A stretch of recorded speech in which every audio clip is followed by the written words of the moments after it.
तुमको भिन्न के बारे में बताऊंगी। ठीक, भिन्न को इंग्लिश में फ्रैक्शन कहते हैं। भिन्न का सवाल होता है, तो मैं थोड़ा सा जानकारी दे रही हूँ, फिर धीरे धीरे समझाऊंगी। ठीक, भिन्न फ्रैक्शन।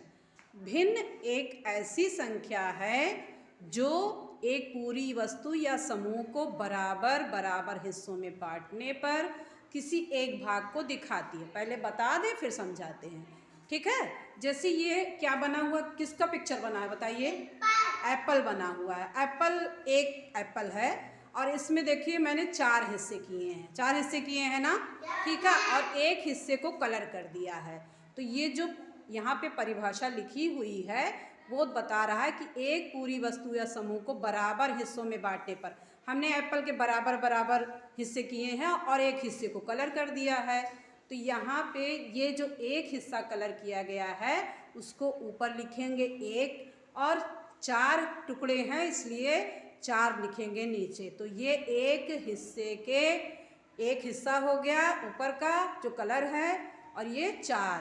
तो कितना लिखा है? 1/4। समझ में आया? बराबर हिस्सा किया गया और किसी एक भाग को दिखाया गया है कलर करके।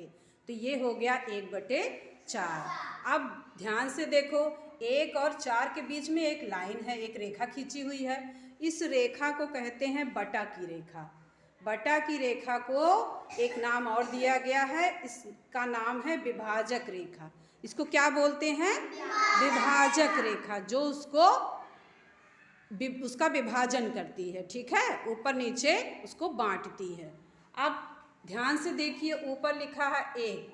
जो ऊपर की संख्या होती है विभाजक रेखा के ऊपर की संख्या, उसको बोलते हैं अंश, है ना? क्या बोलते हैं?